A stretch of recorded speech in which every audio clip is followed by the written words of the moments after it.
La parole est à Olivier Dussopt. Merci, Monsieur le Président. Ma question s'adresse à Madame la garde des Sceaux, mais auparavant, permettez-moi simplement de m'associer aux propos de Madame Lagarde et lui dire que nous aussi, nous sommes particulièrement solidaires et reconnaissants aux salariés de ADS, et en particulier lorsqu'ils sont victimes de l'incurie de leurs dirigeants et de certains de leurs actionnaires.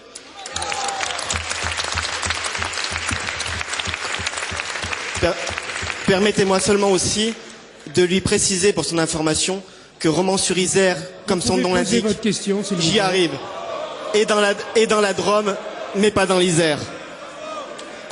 Madame la garde des Sceaux, vous avez demandé au cours de l'été dernier au chef de cour et au préfet d'organiser une concertation sur la réforme de la carte judiciaire.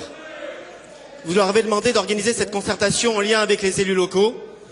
Et la semaine dernière, malgré votre réponse à mon collègue Lesterlin, nous avons été surpris de constater que leurs recommandations n'étaient pas accessibles au grand public. Cette semaine, nous constatons et nous comprenons mieux cette absence de publicité.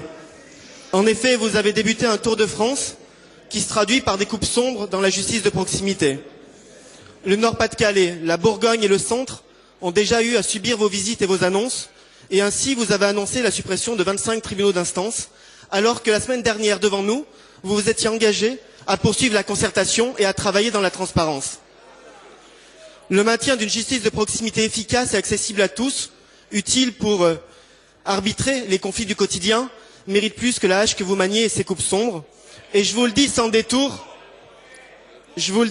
Madame la Ministre, ne comptez pas sur nous, ne comptez pas sur notre groupe pour cautionner votre entreprise de déménagement du territoire.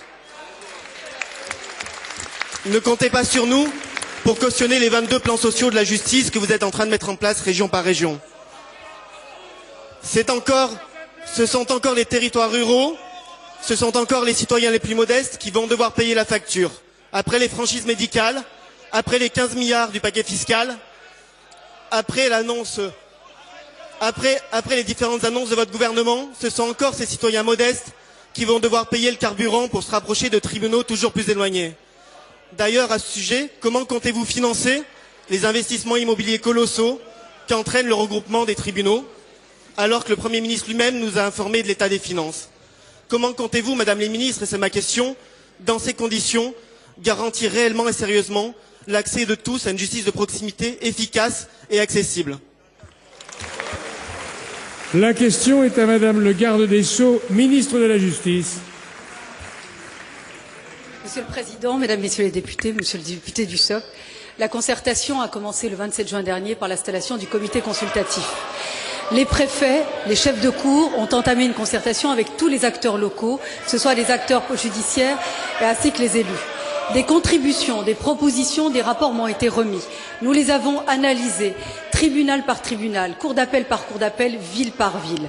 Je me rends dans chaque cour d'appel en faisant ces propositions dans le cadre des rapports qui m'ont été remis.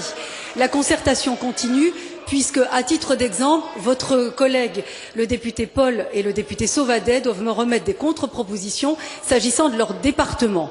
S'agissant de la justice publique de proximité, elle ne sera pas remise en cause. S'agissant des tutelles, le greffier et le magistrat se déplaceront chez toutes les personnes qui seront placées sous tutelle, qu'elles soient en hôpital spécialisé, en maison de retraite ou à leur domicile. Pour la justice de proximité, pour les personnes les plus modestes et les plus démunies, le juge et le greffier se déplaceront auprès du justiciable. Il n'y a pas de remise en cause de la justice publique de proximité. Pour nous, la concertation, ça n'est pas ne rien faire. La concertation, c'est réformer la justice dans l'intérêt du justiciable. Je vous remercie. La parole est à Valérie Rousseau-Debord.